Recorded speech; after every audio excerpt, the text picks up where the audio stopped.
Here's a little story that must be told. Here's a little story that must be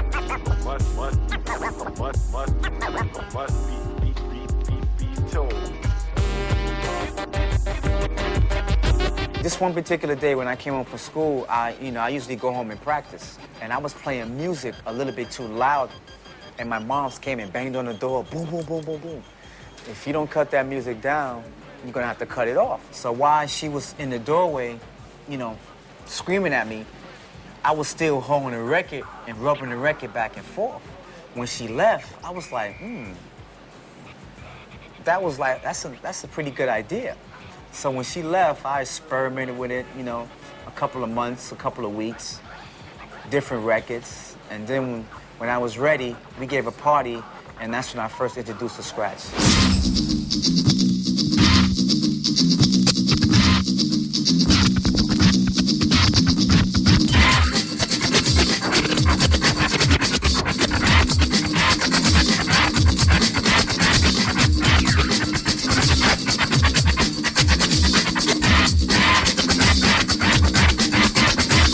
When I was at Prairie View, A&M, this cat named R.P. Cola who brought 2 copies of 5 Minutes of Funk by Houdini and Friends, and he just started cutting up the beginning of the 5 Minutes of Funk. And he had the little felt pads and everything. Now, I'd already seen hip-hop being done, like on, there'd been footage like that show Graffiti Rock, but to see somebody in Texas actually do it in my face at school was like, I was like, oh man, this dude is actually doing what I've seen on TV and stuff, and he's actually making it come to light at Texas. And I stepped to him and was like, yo, man, you gotta show me how to do that.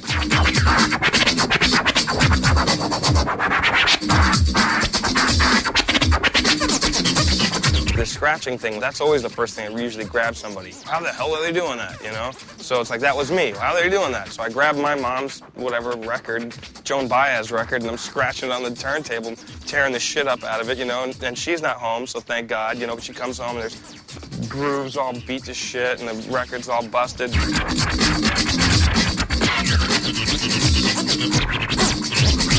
My dad used to hide his needles in these attaché cases that my mom had. And he would hide the needles there and lock them up. And my brother would pick the lock and take the needles out and stuff like that and set them up on the turntables and call his friends over, and his friends would just bring massive records, like crates of records and stuff like that. And they just make tapes, They make all kind of mixtapes with his friends rhyming and my brother DJing, cutting up beats and stuff like that. And that was my first exposure to the whole art of DJing and hip-hop.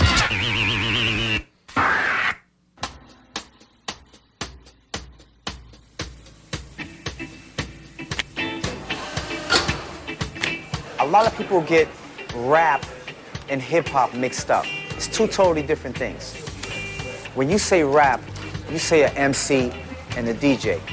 When you say hip-hop, you say graffiti, you say breakdancing, you say DJs, you say MCs, the way you dress, the way you talk, all the elements into one. That's hip-hop.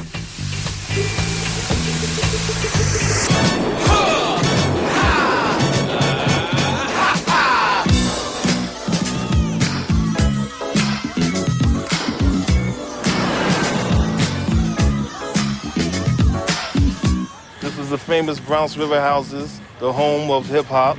We used to say the home of God, and also Little Vietnam. It was crazy at one time with even the police when they come in. We had a lot of gang violence happening at the time.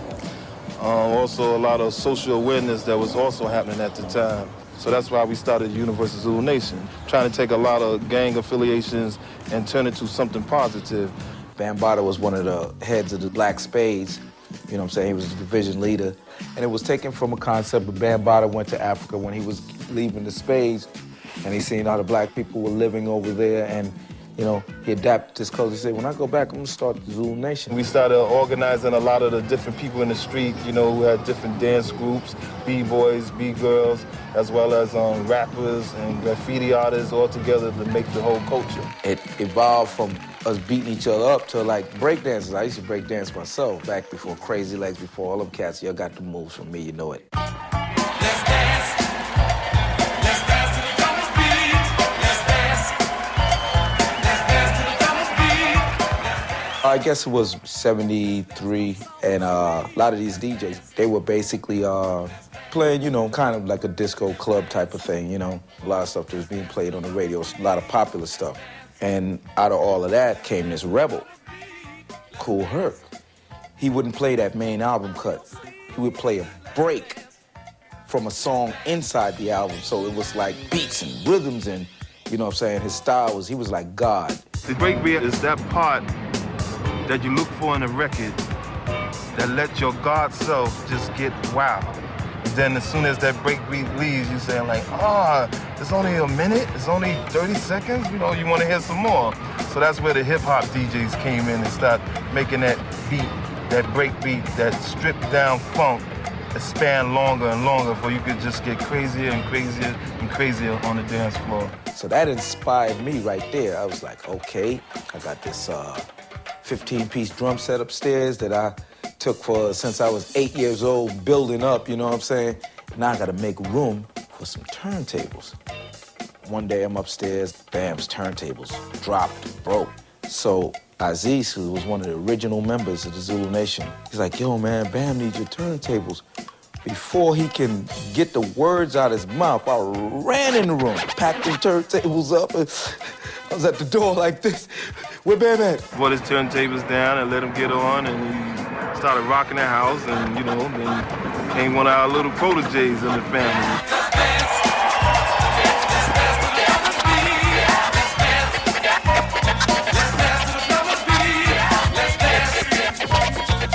We had Jazzy J, Red Alert, Grand Wizard Dead or DST. All of them had their different characteristics that just blew up the turntable. The DJ was the source of the energy because it was his responsibility to find the music, the selection of music, what type of rhythms that the people would feel in the audience. And there actually were no MCs, it was just the DJ. We would never get on the mic and start saying a rhyme. The only time we would pick up the microphone is when we would say, if he on a green truck outside, please move it, or Jerry, your mother's at the door. And it was a DJ who had to give the rights of passage to the MC to even pick up a mic at his set. I was walking down the street just humming to the beat, and everybody else was doing the freak. Then they asked me about another MC. I said a wimp and a wham. I don't give a damn. Look like a jelly, but they call it a jam. You know? The MCs were just more or less there to get the people involved. And like we would create the crowd participations, you know, all the hoes, say ho, you know, anything that had to do with the crowd was where the MC, the master of the ceremony, got involved. The DJ was the backbone, and we were the arms, the legs, and everything else to make him colorful. And they say in the big DJ race, Theodore is running in first place. From the left to the right, he's out of sight. From the right to the left, he is the deaf. From the front to the back, he's not the rap. He got his back, so get down. If a person wants to get an understanding of how hip-hop was back then, the best thing is to look at Wild Style because, you know, that was how it was done. You're not going to get to see Grandmaster Flash, you know, cutting in his kitchen. That wasn't like part of, you know, somebody wrote a skit or something and said, well, this is what we're going to do. We're going to have him put his turntables in the kitchen. No, they were in the kitchen. A lot of the clubs further down in Midtown Manhattan, they never wanted to book no MCs or DJs. As time went by and they found out that we were making money, that's when they started booking us. Things started being pushed, getting pushed more downtown. That's when a lot of the punk rockers started coming up, hanging with us and partying among black and Latinos, where everybody thought it was going to be some type of racial violence and this and that. But as Uncle George Clinton said, one nation under groove. We interrupt this record to bring you a special bulletin. The reports of a flying saucer hovering over the city have been confirmed. Hip hop.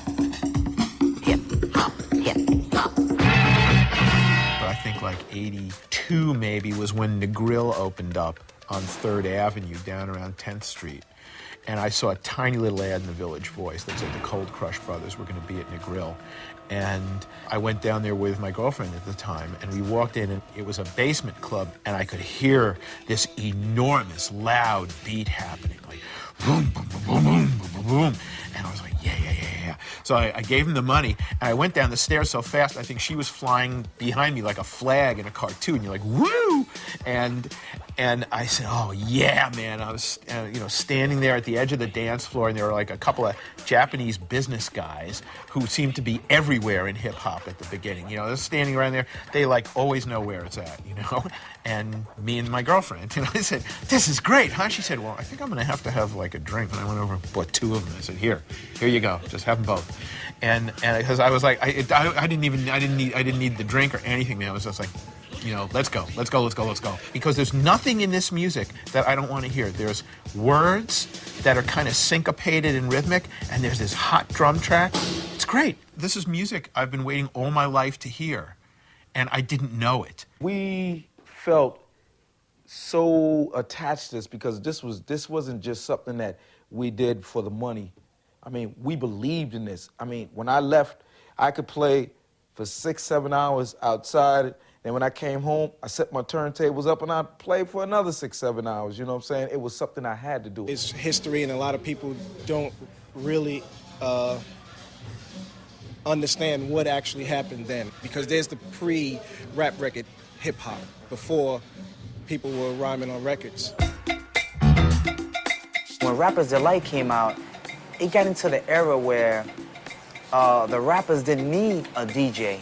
As long as they have a drum machine on the side, you didn't need a DJ.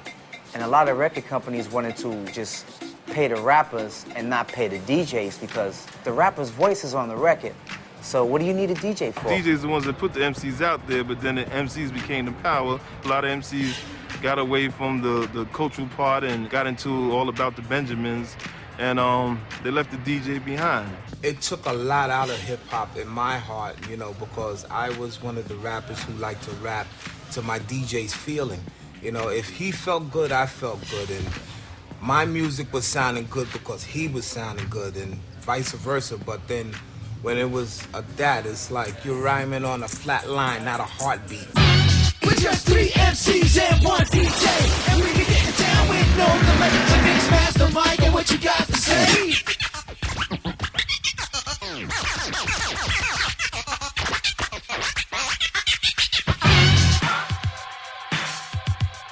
Buffalo Gals, Malcolm McLaren. All this scratching's making me itch. Zigga, zigga, zigga. Where's that sound coming from? The zigga, zigga. What is that sound? So one day I turned on the TV. I seen Grand Mixer DST live in concert with Herbie Hancock. Oh, that's where that zigga, zigga sound comes from. Is that turntable moving back and forth. And then I knew that's what I'm gonna be one day.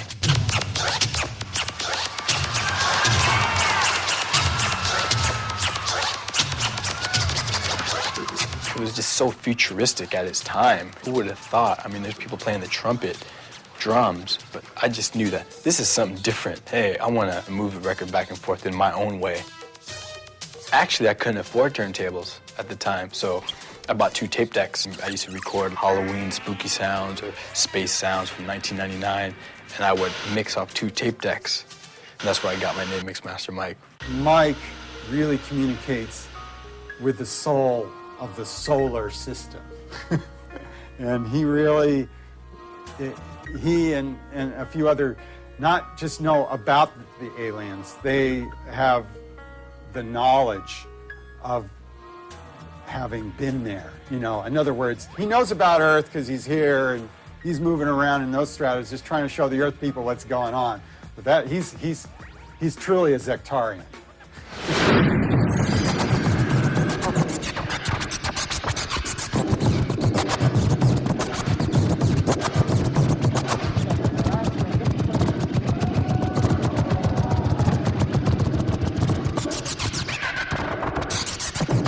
I got inspired one day because down from the apartment complex was a football field. And I seen these 3 lights that landed on the field out of my window. I kid you not. And that's where I got inspiration to maybe it was my scratching that caused these light beams to come and land. And maybe they're visiting, and maybe I am actually communicating to intergalactic beings.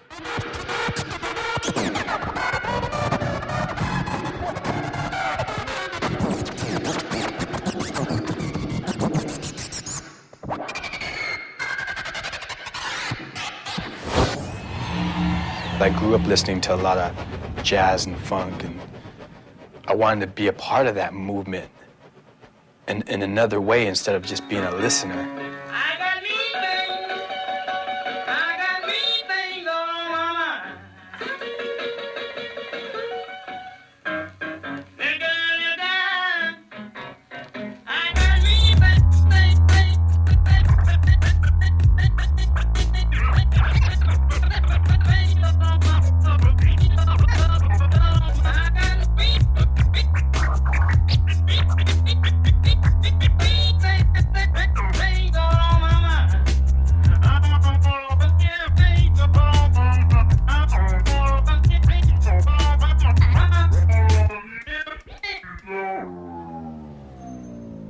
That's Robert Johnson, the Delta Blues. So I got here. This is life-size Cubert. As you can tell, my super physique outmatches this man right here.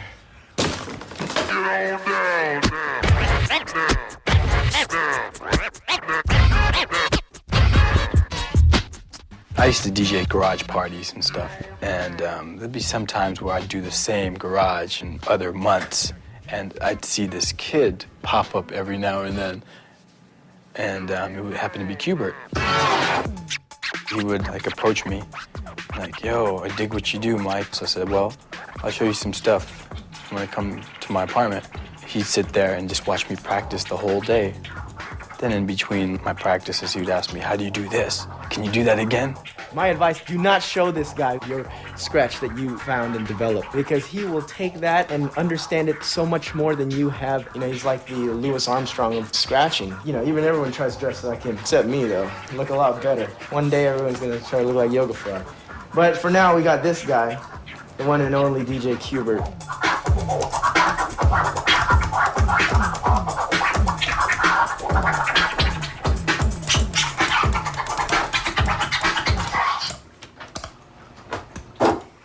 This is a fader, so you can just, what it is just on and off. You know, that's all it is. It's kind of like talking, you know, you just speak what you're saying, you know. The more techniques you know, the more, it's like each technique is a word. And so the larger your vocabulary, the more articulate you can speak. Farts, burps.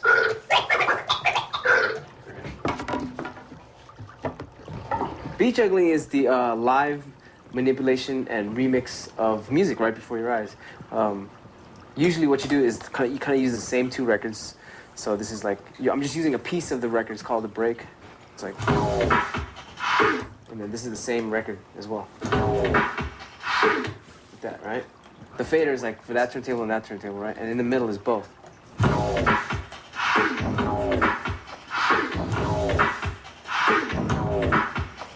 So if you mess with both of those beats, you can go.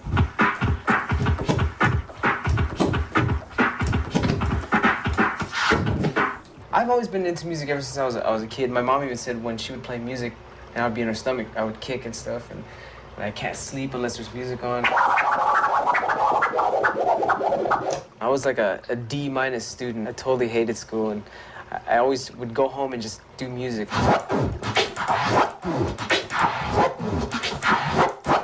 I had a little turntable when I was a little kid. It was one of those Fisher-Price turntables, and I used to play it backwards and stuff when I was like, I don't know, 4 or 5 years old. And I would always say to myself, wow, I wish I could record my voice and put it on record and see what it would sound like if I played with my voice. Now you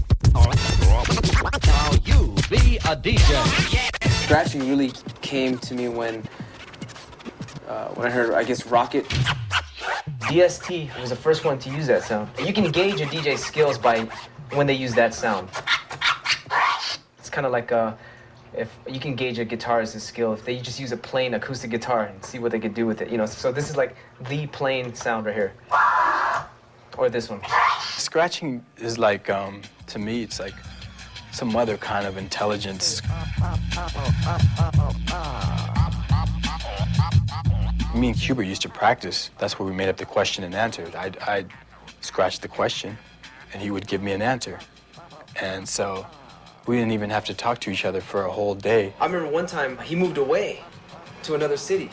And I was like, damn, how am I gonna bite it? How am I gonna, how am I gonna get his ideas? So I imagined all these, like DJs from outer space, like what would their style be? He took that and just like went in his own world with it. Since Earth is like it's like kind of like a primitive planet, what about the more advanced civilizations? How does their music sound? So I would imagine it, whatever they're doing, and I guess that's how I would come up with my ideas.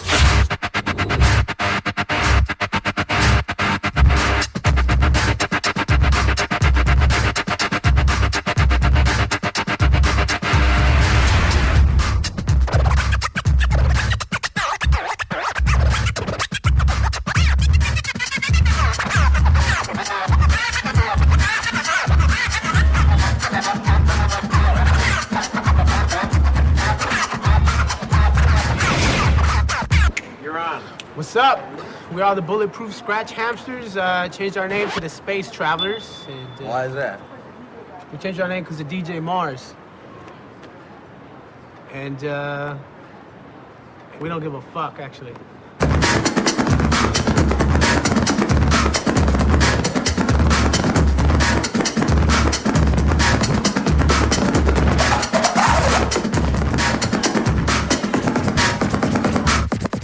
In the mid-'80s, everybody was a mobile DJ. Yeah. When you were a mobile DJ. Yeah, I mean, everyone in Me too. high school, everyone had their crews, and you'd bring your whole system, and everyone would play for half an hour, and whoever rocked the crowd the best was, the winners. Lowrider, car show, YMCA, corner store battles, you know what I mean?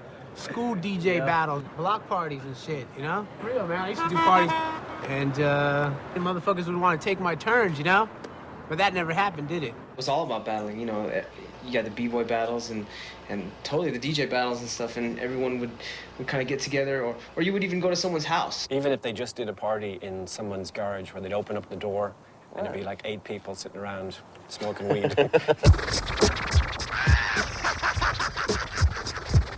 that motherfucker warm! It's getting hot! It's getting hot! I remember going by Eddie Duff's house all the time, and he'd be down in this little room that got all sweaty, just scratching. Make it a little warmer!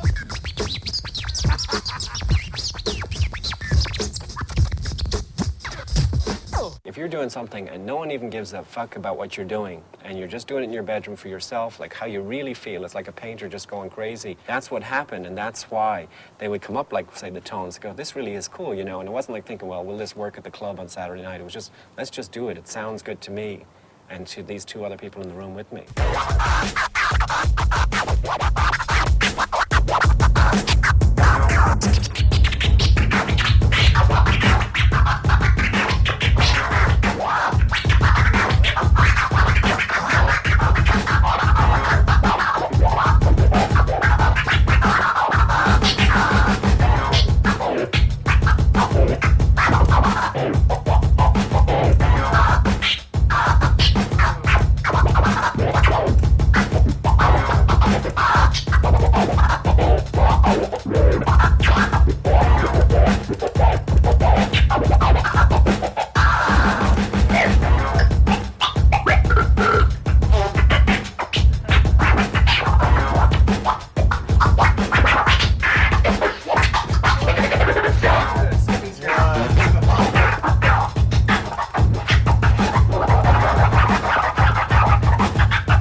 Pickles were the first to take the secrecy out of DJing, because a lot of hip-hop DJing was based on covering the label so that nobody knew what you had, not revealing your tricks. And I think the Pickles were the first people to just be like, hey, here's exactly how to do what we do. We want you to go out and do it better so that we can learn from you. That to me was like that was a giant step forward. And they were so far ahead of the time that people A lot of times crowds would just be like, damn. They won battles, that's what they did. And that's why they became so well known. I mean, they're incredibly talented, but that was something that sort of put them on the map. What made it unique was we all had our own individual styles. I was into like scratching horns, and Q had this drum. I was just scratching some drums, practicing, and then Mike comes in with the horn. I don't know, he just walks in the room and says, ooh. And he started scratching with a horn, and from there, Apollo came in and he said, whoa. Apollo came in with the trumpet stab, and that's how it started. We looked at each other while we were doing it. Sounds like a band, right, guys? Yup. Sounds like an actual band.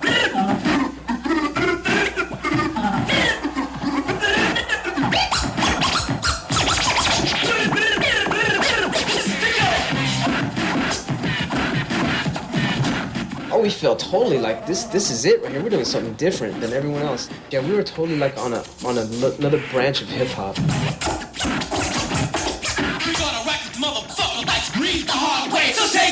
I guess in the early 90s, there really weren't DJ songs on albums anymore.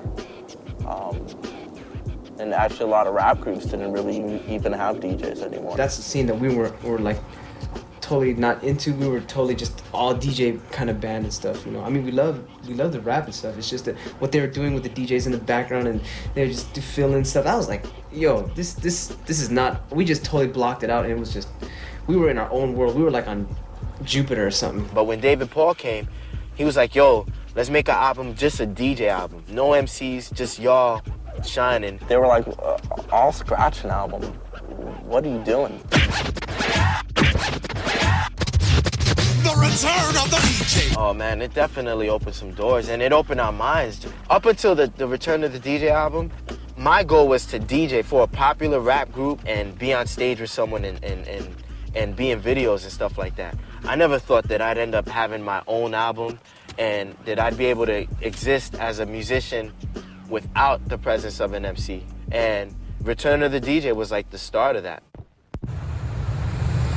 Start up the phonograph. This is dope on plastic. This is Rob Swift. You're in Jackson Heights, Queens right now, and that's basically where I was born and raised.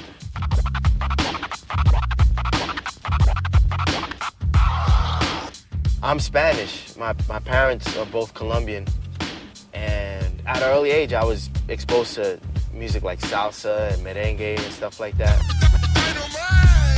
During the early 90s, you had club DJs, house DJs, radio DJs, mixtape DJs who did mixtapes and stuff like that. We were like, yo, we want to have a concrete, specific identity, which I think Babu was like the first person to actually even use the word turntablist. I told him that, and he goes, you know what, man? I'm not even gonna call myself DJ Babu anymore. I'm just gonna be called, like J. Rue calls himself the Damager, I'm gonna be called Babu the Turntablist. And that's what it was. It was something I'd write on my mixtapes. It was something I named myself. So and then all of a sudden it just went, just scattered, you know. He dropped it a few places here and there. Yeah, we're turntablists. To me, the original turntablist is Grand Mixer DST. Not only was he an integral part of the song and the band, he was like the highlight. Chowa chowa chowa chowa. Chowa chowa chowa chowa. The turntable is a musical instrument as long as you could see it being a musical instrument. You're dealing with notes, you're dealing with measures, you're dealing with timing, you're dealing with rhythm. It's just, you know, different tools, but the outcome is the same, music.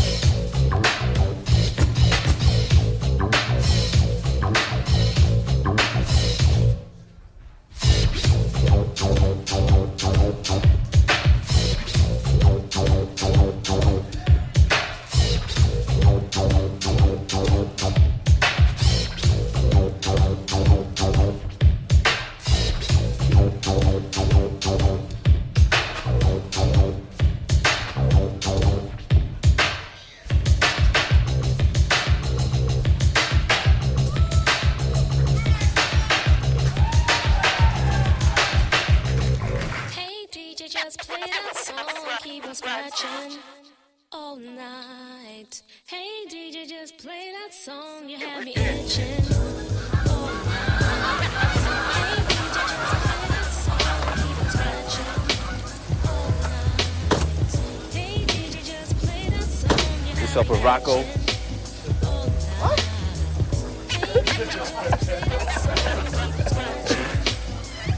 Mr. Sinister representing the executionist from Queens, New York. Word, word, word, word. Representing Brooklyn Total Eclipse. Rob Swift. Rob Swift. Fuck later, fuck later, fuck later. From Manhattan, representing the X.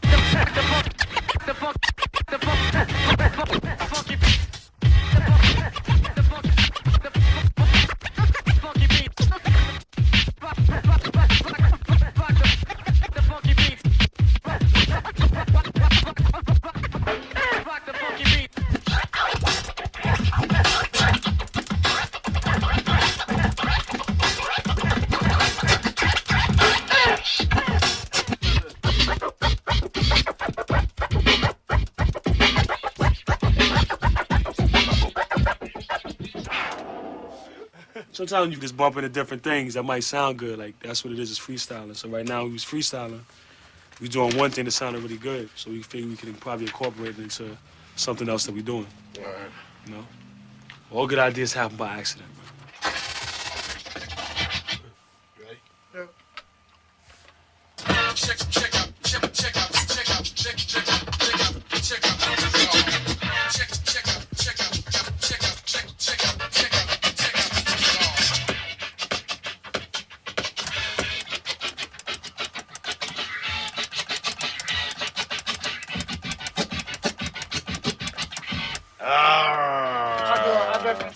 No, those three were good. Just go for the after the third one.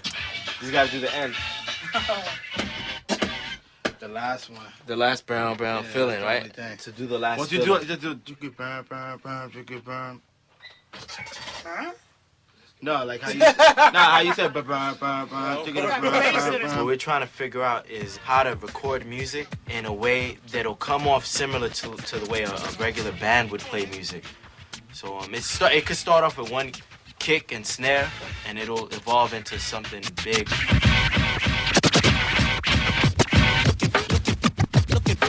Looking for a style like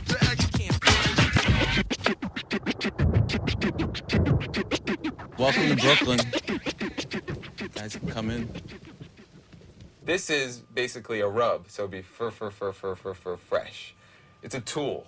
It's a method of transcribing scratches. It's helpful if you're trying to convey your composition to someone else.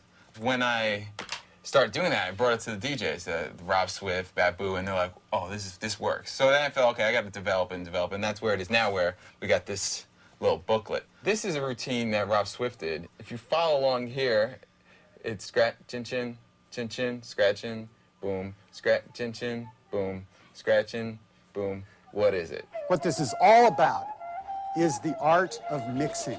It's analog. It's right in front of you. They don't need a delay line. They're creating delays with beat juggling or with moving the fader in certain ways to stagger things and to stutter things and to manipulate time with your hands.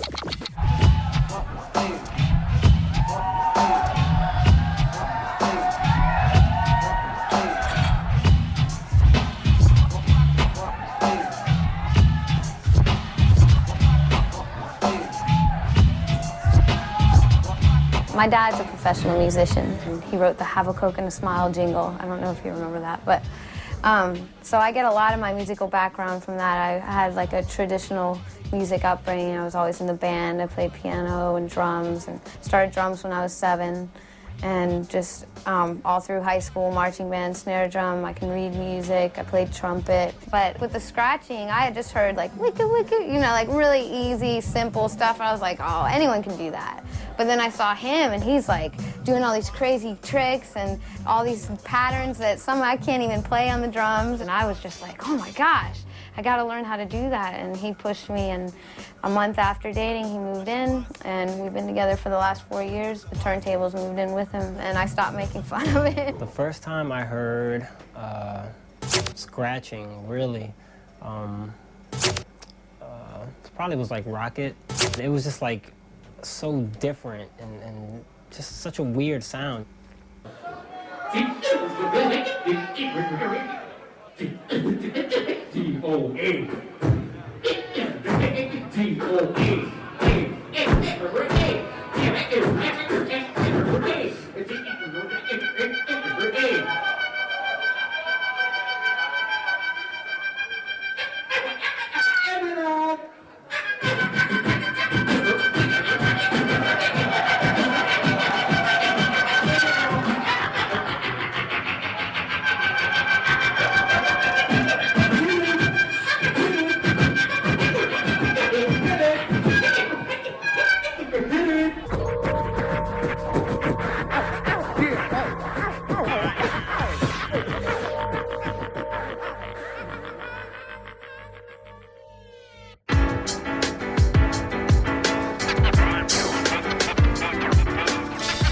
Yes, there was hip hop, and it started like, you know, when it started. But my mom had the actual records, and hip hop just showed me how to play those records. See, it's two of them. Circle, circle. I don't have a mixer. When I bought my first set of 1200s, I woke up the next morning and I looked at them and I said, oh no, what did I just do? I just spent a whole lot of money on turntables. And then as I began to gaze at them, I said, wait a minute, I can make this work. And I read some theory book, but they said if you practice for 1 year and give up everything, women, wine, song, everything, you give it all up, you would be the best at what you do. And that's basically what I did. Day in, day out. When I go to work, he's getting ready. When I come back from work, we're still practicing. When I go to sleep, still practicing until I say it's enough.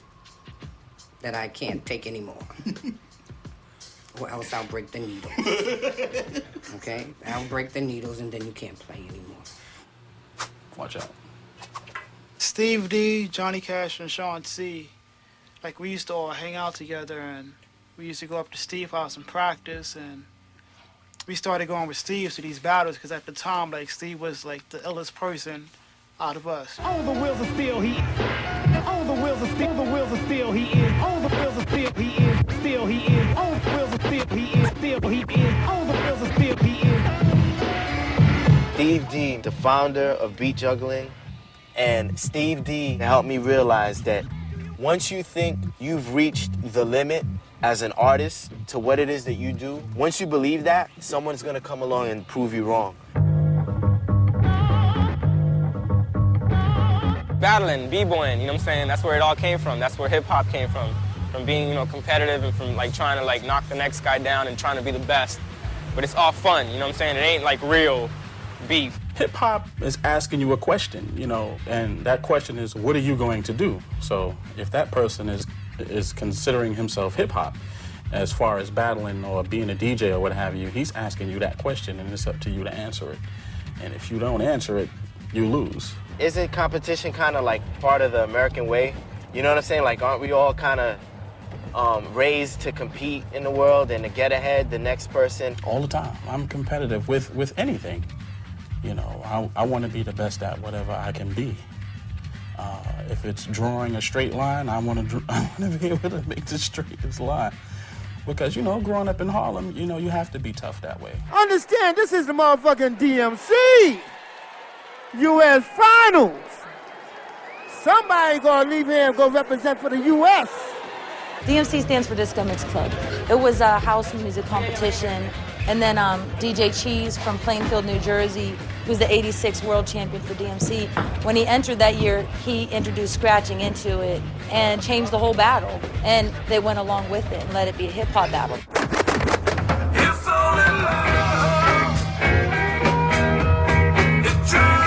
DMC is like, you do a 6-minute routine, and you try to make that 6-minute routine the best overall. You know what I'm saying? You're not really going up against one guy.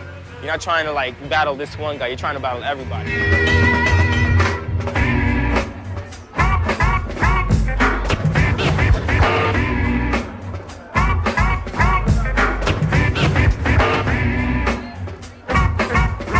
We did 12 heats this year, and they all, managed to win in their own cities or other people's cities, and came out to battle. So everybody was almost a first timer. So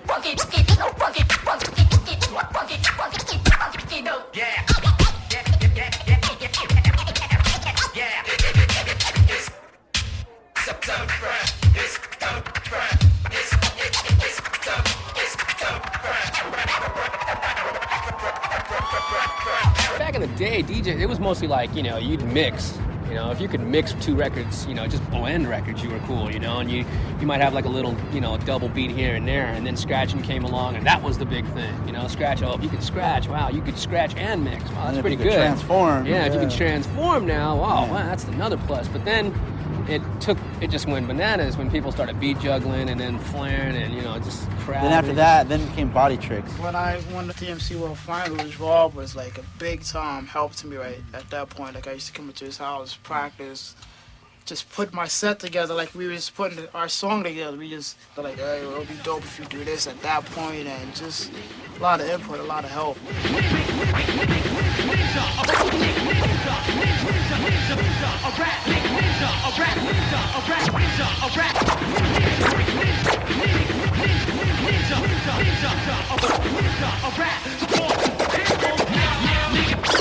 You could watch a videotape and not realize how much time and energy was put into those 6 minutes. Months and months of practice, all boiled down to 6 minutes.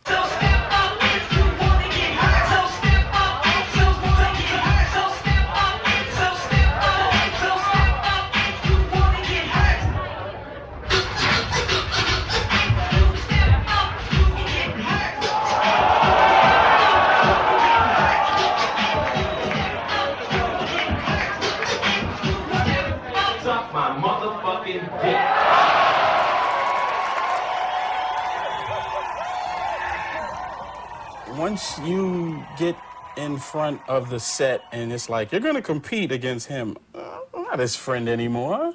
I can care less. I want to eat his kids. You got to try to act like you're the number one, but it's all an act, you know what I'm saying? Inside, I get nervous. You can do your routine 100 million times in your room.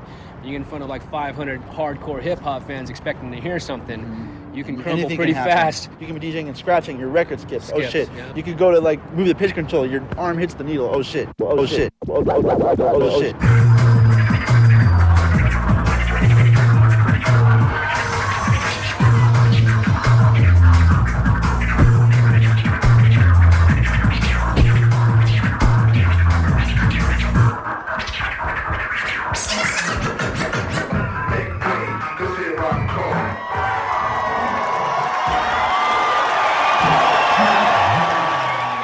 The interesting ones, Mysterio, Snake Eyes, the ones that come out bugged out. They're not afraid to look different or do anything different.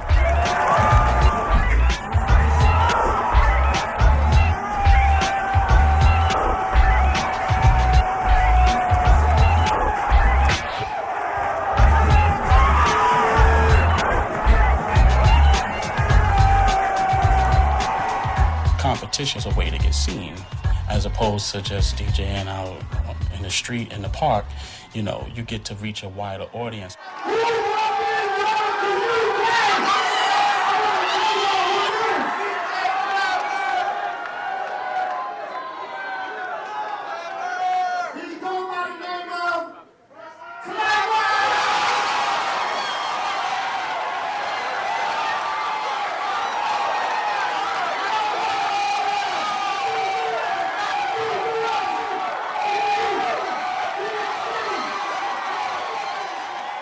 The winner from tonight, he goes to DMC World Championships and he battles through the eliminations to see if he places, which usually US DJs do place. And then he'll eventually go up against Craze.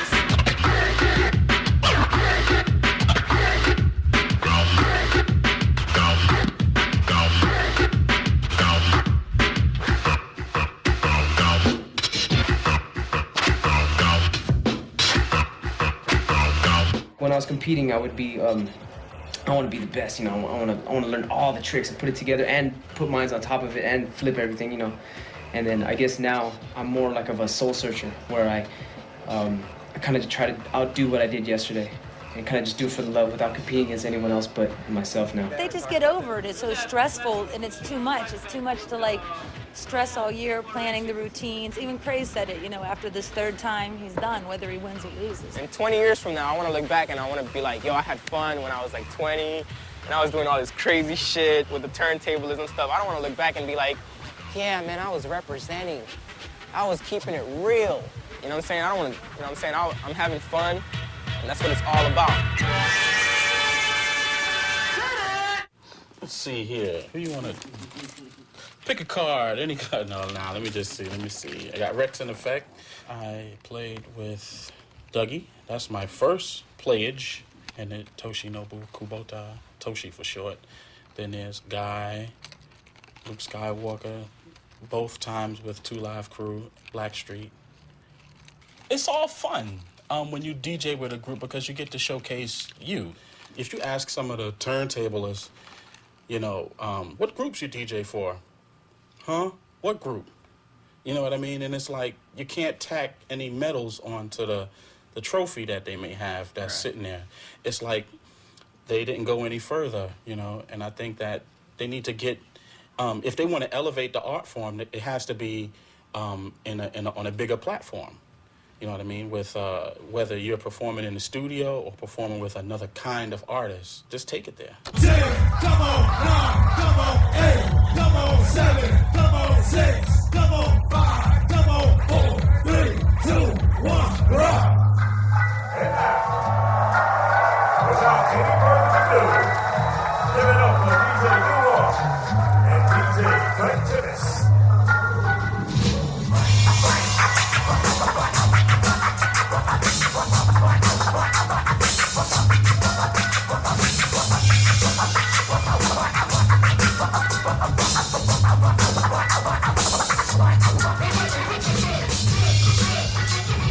I took clarinet in the 4th grade.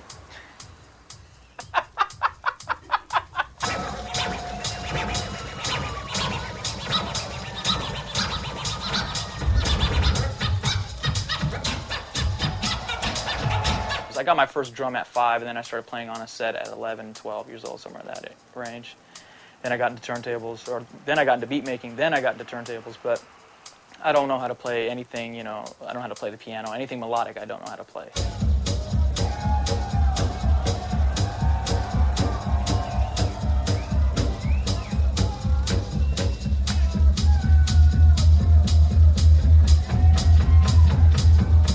Turntable was originally something you walked away from when you put a record on, you know? You never thought to sit there and look at it and say, what else can I do with this?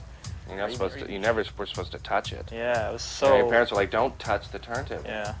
Don't touch the record. You're going to ruin it. I was 11 years old, and I heard Rocket by Herbie Hancock, the DST scratching on it. It was ship, ship, shrew it. And I grabbed the shrew. That sucks shit.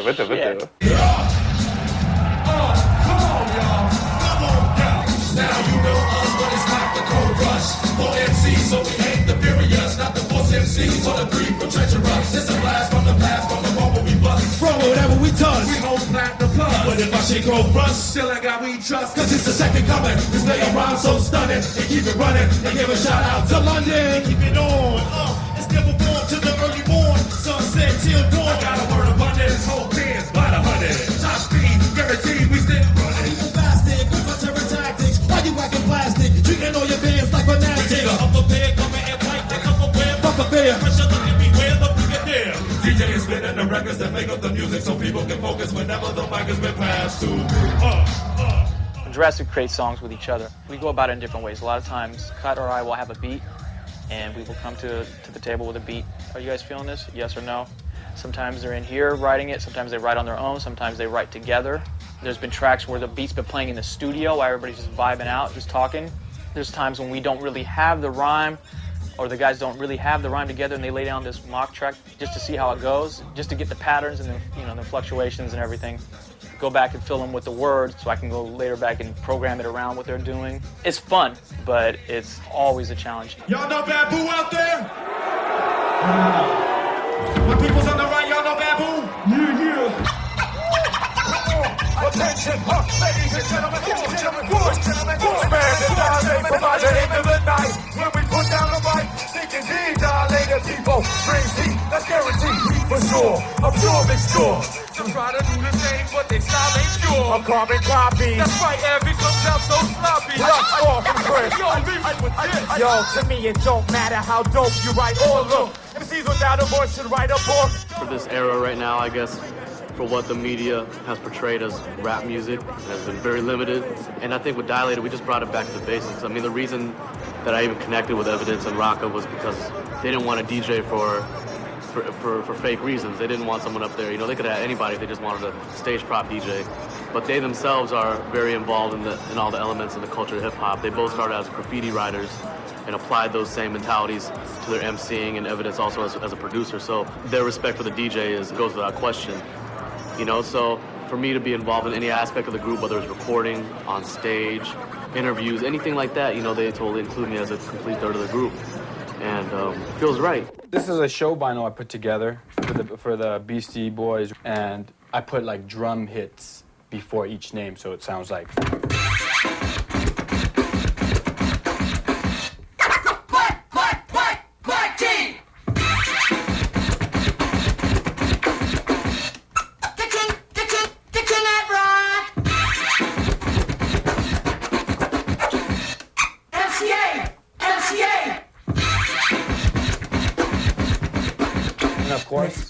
And of course, Mix master.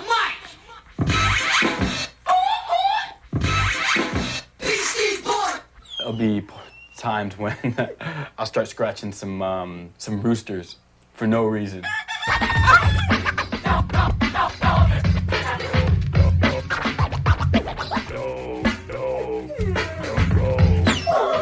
Just totally flip them out. You know, it's like I'm their maestro, and it's like whatever I throw in, they have no choice. They have to rhyme over it. Come down into the dungeon. Woo!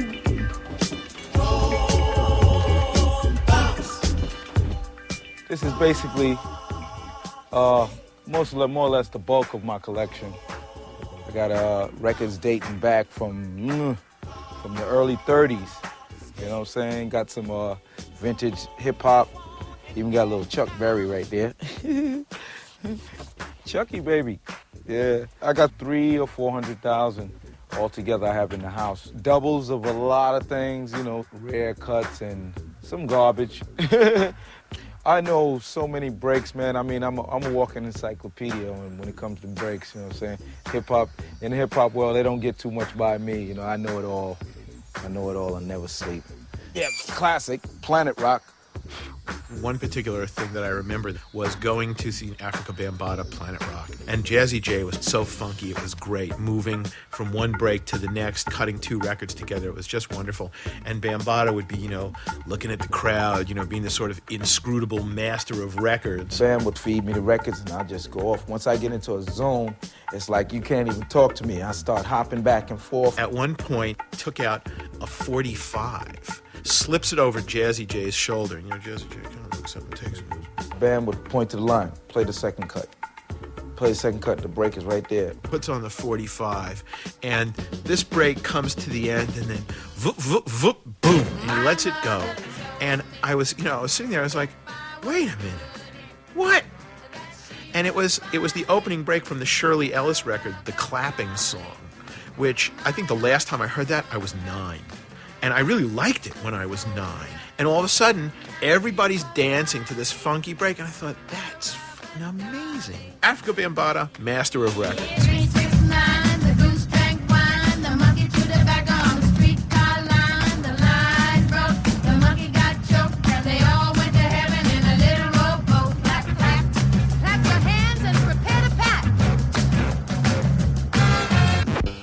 Amongst all these records of shit that's probably here, you know, like your Lawrence Welk and, I don't know, Earth, Wind & Fire's not really shit, and Rolling Stones, all these records that you're gonna have here, there might be that one diamond in the rough, like that's really a rockin' beat. When you find that one that you know you were the only one that found, you just kind of remember, okay, this is what it was all about. You could be digging for breaks or vocal samples or bass lines or weird children's records or whatever, but it's the whole art of building up an arsenal so when you do go to a party, you're different from the next guy. My friend T-Ray, he tells me these stories like, yo, Cut, he's from the South. He's from South Carolina. He's like, yo, Cut, you know, I could go into a town and just, I could just smell the records. It's like, I pull in and oh, honey, we gotta stop. There's some records in this town, you know? You're digging all day when you find that one record, you know, it's at the end of the crate, you're dusty, you stink, you know? And it's the whole culture. I mean, it's that whole, like, you got it on vinyl? You got 2 copies on vinyl? It's like that always thing you're asking. It's like your drug. You got that? And this happened to me when I went to North Carolina. Okay, just look in the yellow pages under R for records, and we'll find stores. Phone page is ripped out. Somebody got there before us looking for records. I talked to T-Ray, and he was just like, oh, yeah, man. Oh, no, you won't be able to find a phone book with records, you know, listed in there, because I tore them all out already. So I'm like, oh, man. DJ Shadow. He's the king of digging. No one's iller than him. He's got a keen sense. He's got the spidey sense. He comes here regularly and spends the day usually going through the records downstairs. And he's been coming here for a long time. And he always comes up with a big stack of records like that. We don't let just anybody downstairs, so he does have a special relationship in that sense. This is just, it's my little nirvana. And being a DJ that I take, you know, the art of digging seriously. And this is just a place I've been going to for 11 years. It's just an incredible archive of music culture. And there's the promise in these stacks of finding something that you're going to use. And in fact, most of my first album was built off of records pulled from here. So it has almost a karmic element of like, you know, I was meant to find this on top, or I was meant to pull this out because it worked so well with this. So it's got a lot of meaning for me personally.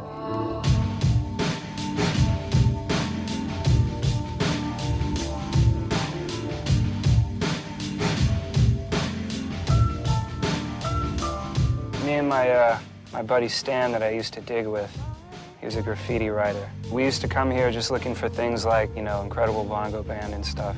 Every now and then we'd buy things and Ed or Mark or someone will say, oh yeah, we got a ton of these in the basement, or, you know, oh, you should see the basement if you think this is something. So after like 5 years of hearing this, I just decided to can I just take a look? And we came down here and I couldn't believe that there was still something like this, a cache this large, and the fact that it's relatively untouched.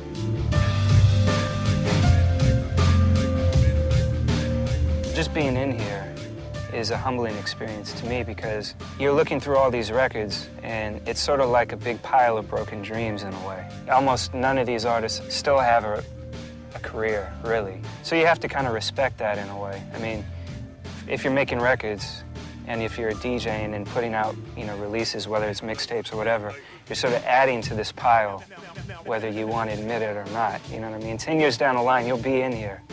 So keep that in mind when you start thinking like, oh yeah, I'm invincible and I'm the world's best or whatever, because that's what all these cats thought.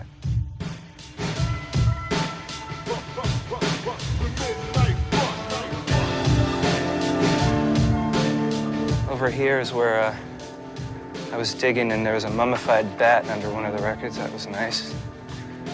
Watch your step here. You smell the gas? It smells like gas. I guess that's just the records.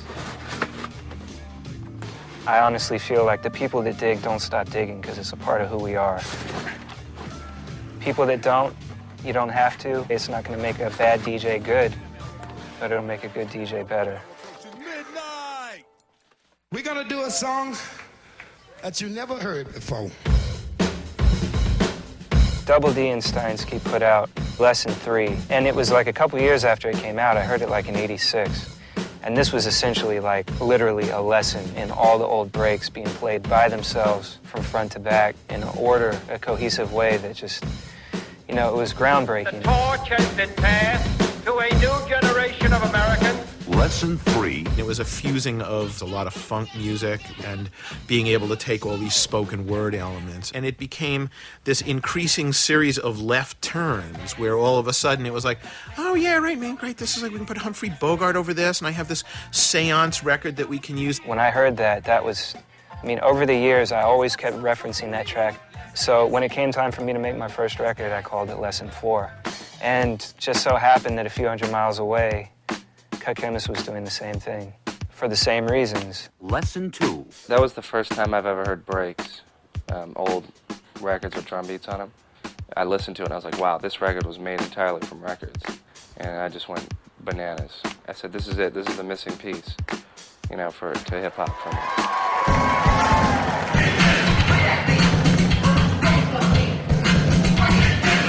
So it's sort of like a once-in-a-lifetime thrill for us, because we flew in Steinsky to join us on stage for a Lessons kind of reprise. We're trying to use all the original records. I'm like a radio DJ, you know, as the first record ends, the next record begins. And these guys, they knew that these were studio creations. And they kind of looked at them as, oh, yes, this should be able to happen live, which is amazing to me because we never even thought about that.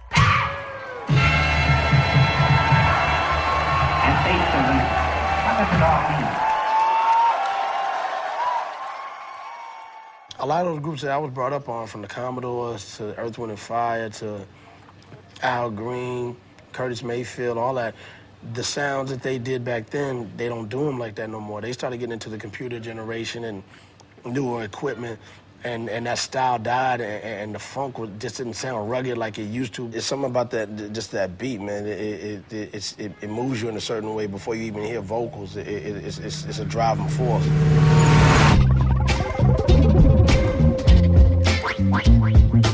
To me, Premier embodies the best possible combination of an innovator in the DJ realm and an innovator in the production realm. You could tell he was a DJ first, got good at that, and then started making his own beats and just utilized records in every possible way. And the artists I work with, I always kind of hear the song before I do it. And what it is when I start looking for samples or sounds on old records or whatever, I'm trying to find that sound that I heard in my head.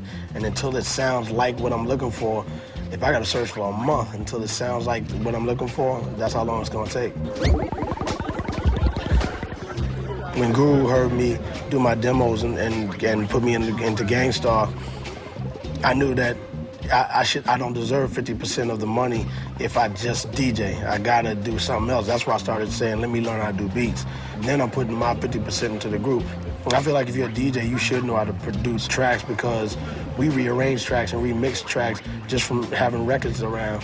So if you can do it at a party or make mixtapes, you should be able to do, hot tracks.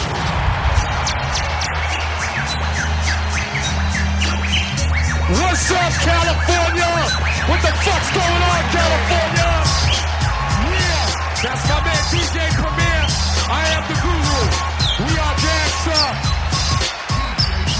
Take this, for example, young niggas want rep in the life you're living. You can't ask them. It starts with the young ones doing crowd for fun. If you ain't down, you get played out, son. So let's get a car, a fly whip. I never wanted to be an MC. I rock the mic when I'm on stage, and I command the crowd, and I do all that because I learned from the old school and how they get a crowd to cooperate. It's a certain way you have to talk to them. I can say, come on, everybody, let's get your hands up. They're gonna sit there, but if you say it to them like, yo, blah, blah, blah, and you kick it to them with the proper attitude, they're gonna wanna get down with you. They might say that we're a menace to society, but at the same time I say, why is it me? Am I the target for destruction? What about the system? A total corruption. I can't work at no fast food joint, I got some talent. So don't you get my point? I'll organize my niggas and get crazy. Selling D-R-U-G-S. If I chose to be an MC, believe me, I'd probably have to go through a lot more drama than I do as a DJ, because of the fact that the MC is more vocal. So when you're speaking a voice like that and you're selling over 100,000 albums, you're touching so many people. They're taking what you're saying to them, and they're hoping that you are what you talk. And I tell it to Guru every day, yo, let's be about everything we drop, because we're gonna get tested on it. If the people on the street don't test us on it, God's gonna test us on it.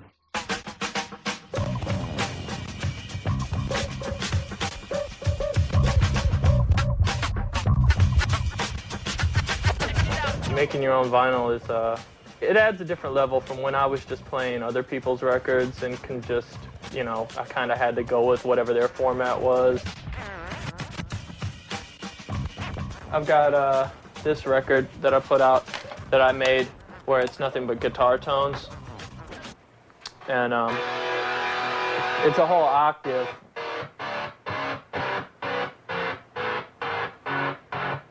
So you can play it like an instrument.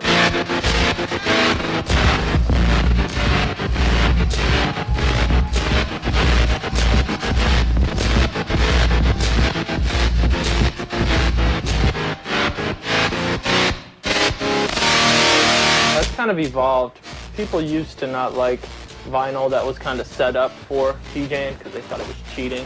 But then I think music started to be made anyway, catered towards DJs. So records specifically for turntablists and battle DJs and that sort of thing started popping up. These are ultimate breaks and beats. You know, that whole digging in the crates thing. These kind of like helped a lot of guys find those breaks that are just not around. This was an opportunity for them to just like have these. There are hundreds all over the place. This record contains 7 different noises. Noise number 1 is the horn staff. And then the numbers. I'm with the 1, 2, 3, 1, 1, 2, 3, and then the tweak tone. And then the crash.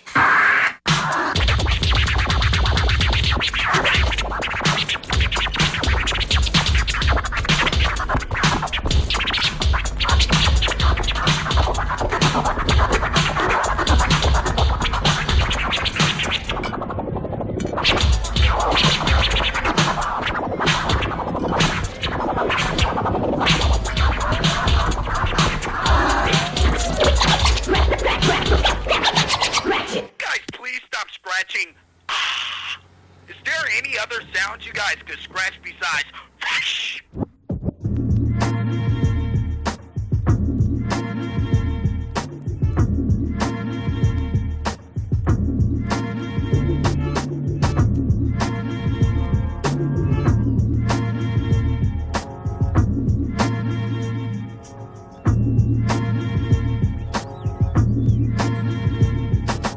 Ease off the toes, my man, take it easy.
You go to Japan, you look on the billboards, someone's scratching, you look on the commercials, there's a DJ, the video games coming out of there have DJs on it, the clubs, everything is DJ oriented. It's everywhere. Everywhere you go, people are buying turntables, people are scratching. Just in the amount of DJs, I mean, it's thousands of new ones every day. Kids want turntables and a mixer when they graduate from high school. They don't want a car, they want turntables and a mixer. I'm gonna read through the order one more time. So we're gonna start off with Will, DJ Spaz. Second, Daniel, DJ Froth. So after Daniel, we got Mike, DJ Tech, David, DJ Static. Then we're gonna do a set from the rappers. Show me what Okay. records to put on them. So anyway, I think the most important thing is that you guys enjoy yourselves when you do it.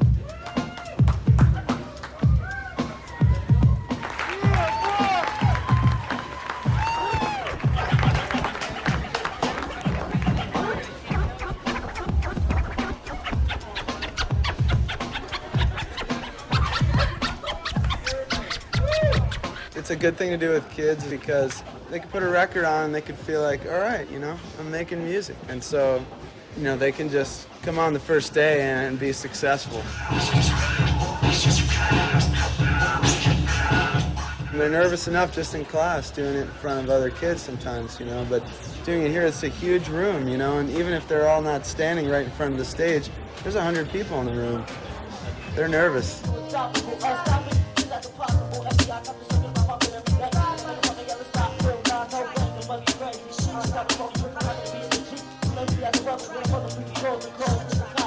It's cool to be the one controlling the crowd, you know what I'm saying? All the kids around me in my class, they say, oh guys, you gonna DJ the next dance? I said, yeah, I'll be there. So we'll be dancing, scratching or playing music or whatever. So it's cool. You know what I'm saying? We rappers, but we be doing a little DJ. You see the little shirt right here. So DJ, they cool because, you know, a lot of guys like it. You know, they be bumping it in the cars and stuff like that. It's the whole hip-hop thing. Yeah, it's the whole Everything hip-hop that has thing. to do with hip-hop, we like. Do you like scratching? Scratching? Yeah, what is it? Scratching, scratching, scratching, scratching. Do you like scratching, scratching, scratching, scratching? I heard that in England in the last few years that turntables are outselling guitars. There's no doubt about it that the DJ industry has doubled in size in the last year alone and has captured the American youth in the same style that youth were playing guitars and drums back in the 60s. The turntablist guys have really made a big splash. There are competitions like Disco Mix Club, ITF, have really fueled innovation. You have people like Q-Burk and Rock Raider, Mixmaster Mike. It's definitely booming. Hip-hop has been wonderful to us as a company.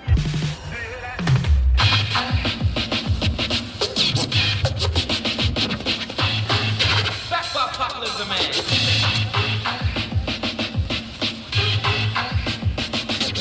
When they have a demonstration, you know, it's just the area is packed. You know, it's people standing all over the place. We've had some legendary guitar players. We get 10 or 12 people, you know. I spent all this time woodshaying to learn all these like licks and everything, you know, musical theory and everything. And these guys come along, you know, scratching up the place. I've tried out myself, but I didn't know what they're doing. They could do some really neat stuff with it. But I guess honestly, I hope it doesn't become another one instrument out there. I don't know, that'd just be a letdown. The turntable can entertain you for a while, but if you are only entertained that way, then you are eventually going to be dull. Kind of a silly way of making a noise that's not too pleasant to ears. Without musical instrumentation, what do they have to scratch? What are they gonna do when electricity runs out and they're stuck with acoustic guitars? I don't know.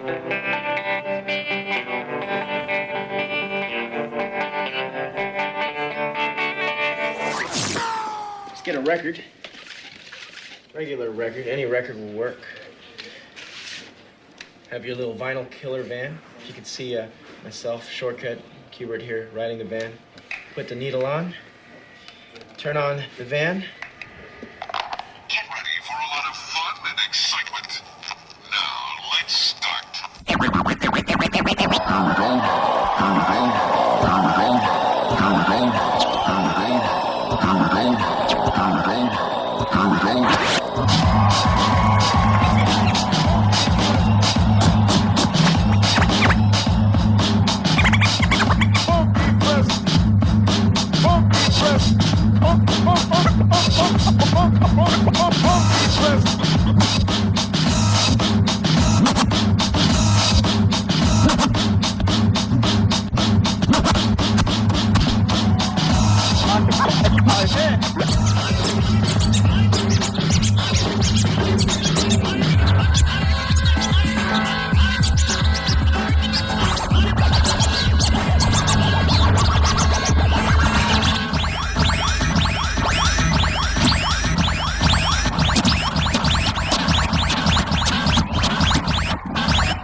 Well, after the 60s, sort of identified it with the whole Grateful Dead culture. I think we're in completely a new culture right now, which I feel that the Invisible Scratch Pickles initiated. And now, with a lot of the other crews around the Bay Area, you have a whole new energy source.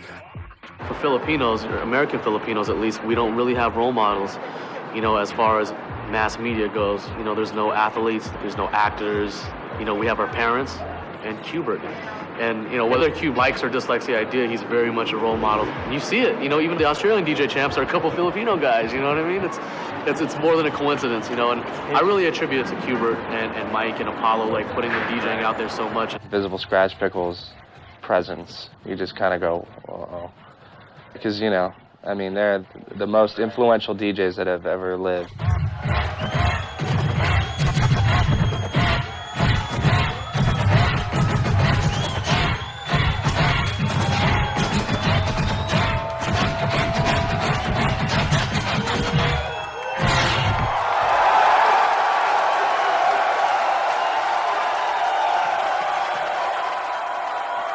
Thanks a lot, San Francisco. They're disbanding as the Invisible Scratch Pickles. They're not going to use that name anymore, and they're more going to sort of just do like solo things. And it's like the Sex Pistols. It was like they broke up at the peak. It was perfect. Yeah. Or Operation IV. The day their album came out, they broke up.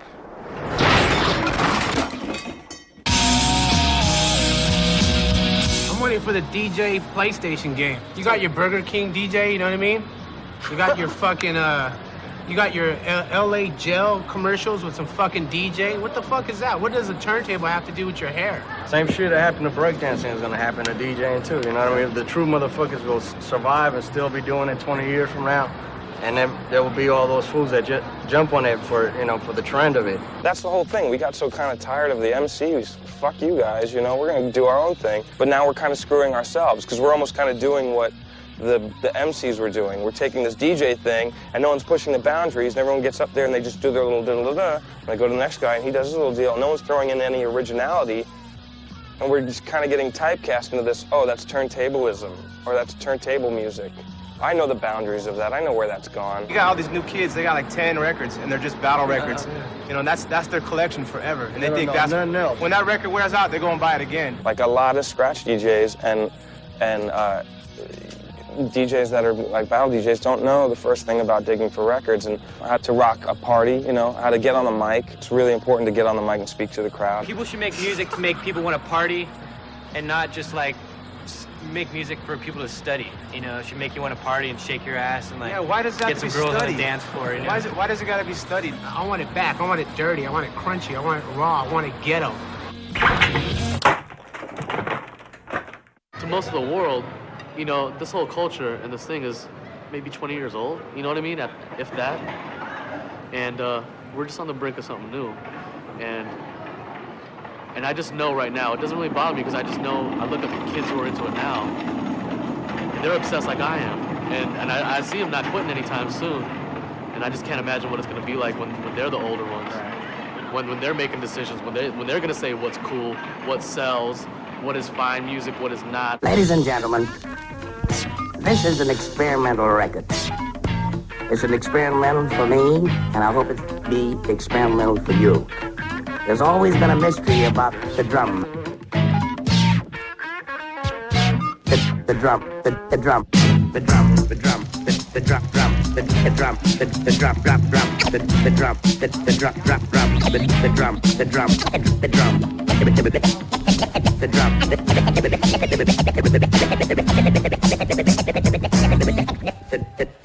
the drum. Improvising. We've got our turntables, we've got a crowd, and the collective goal of making the crowd rock.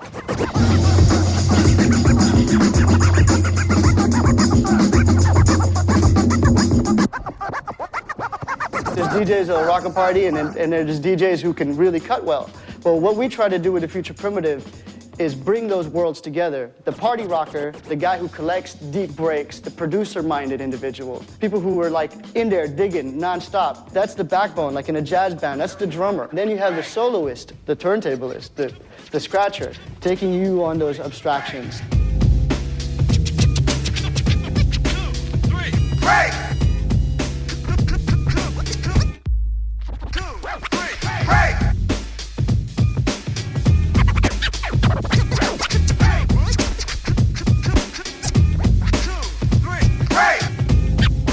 I've always thought that anything that flows, you can find parallels to and merge. Exciting thing about hip-hop is it was already doing that originally, you know, the four elements, breakdancing, DJing, graffiti, and MCing. They're trying to marry a lot of different styles and a lot of different flows. Like with Doge, he paints behind it. That same fluidity in the way he paints and what's happening in the mix, there's definitely a parallel there. When I'm painting to a DJ in a club, the DJ talks to me, I talk to the audience. Hip-hop is the lifeblood of my work, and turntablism is the next step, and it coincides with the audiovisual package of Future Primitive.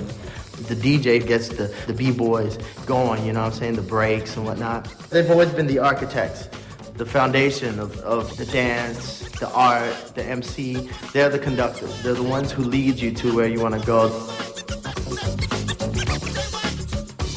Rhythm is really important. It's like if you want to reach that spiritual kind of medium in your soul, it's like the Indians when they wanted to speak to the gods and stuff. They would have like rain dances, and that would be with the drums. You know, and after a while, the drums just get hypnotic and stuff, and they go into a trance. And so music is trance-inducing, like hypnotic, gets you in that spiritual state.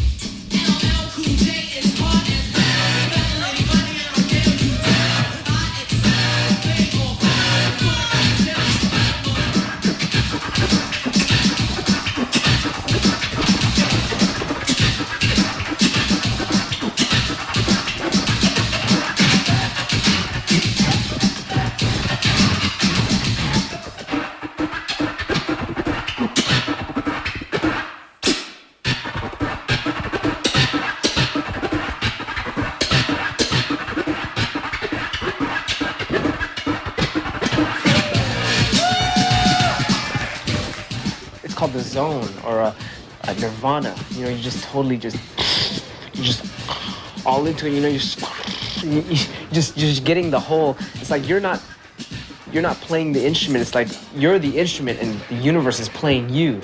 It's some kung fu stuff. I don't know. It's just you're just in there and you don't feel it. You're just flowing. Nothing can stop you.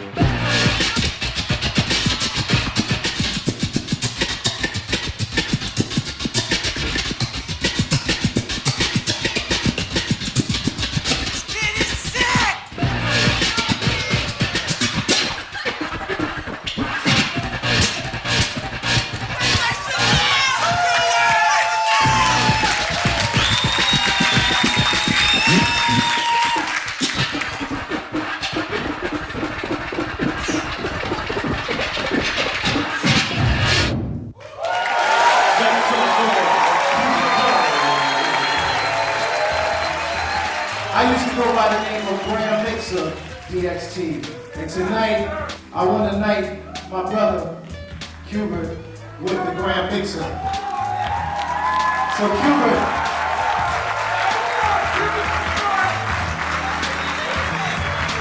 this is the Graham Mixer. You know, when you're standing at a turntable, and you sit there and you watching it turn, and you think about what you're going to do with that turntable to freak people out. It's a heavy thing, man. It's something that you gotta really interact with that turntable, watching it spin, looking at it time after time after time. And it's very obvious that this brother has been indoors for a long time, many hours. I know, because I used to do the same thing. And to see somebody take something to the next level and pass that baton, then he deserves that right to use that name. The Grand Mixer Cuban. Now it's time for our wrap-up. Let's give it everything we've got. Ready? Begin. I believe everyone is one. Everything is one whole big ball of energy, kind of like the Star Wars thing about the Force. You know, everything is just, everyone's connected, you know, and we're all just like one energy. Like we think we're separated, but everyone affects everyone. When you find out you're not separated, it's like, everyone is a limb of one whole thing. So why would you want to hurt your hand or hurt your fingers or hurt your arms when you know that that person is part of you? So in order to help people, I make music for them and, you know, teach people about scratching and I guess try to brighten up their lives or whatever, you know. That's my whole destiny on this earth. Hubert and Mixmaster Mike, and they all tell me, hey man, when we saw you, that was it. And I know that I've affected the population of the planet Earth. And that's a great feeling. I feel that people today are realizing that what they're doing now came from somewhere.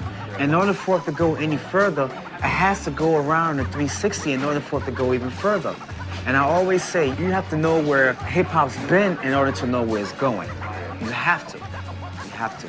Well, I always know things goes into cycles, and it's all coming together. I just hope to see it be intergalactic.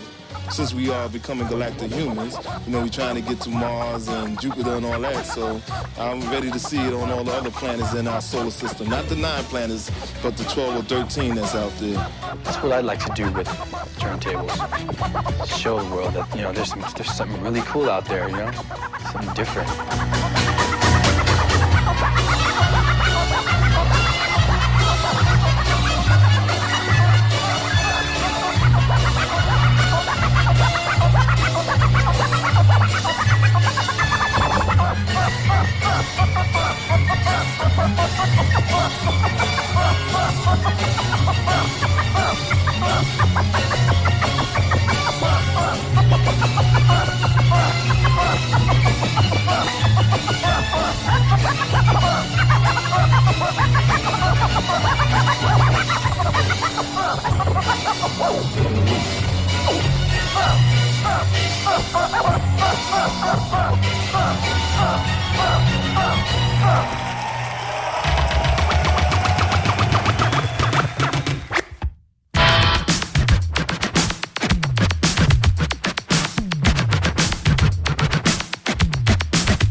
Every time somebody does a scratch, they should give me $1,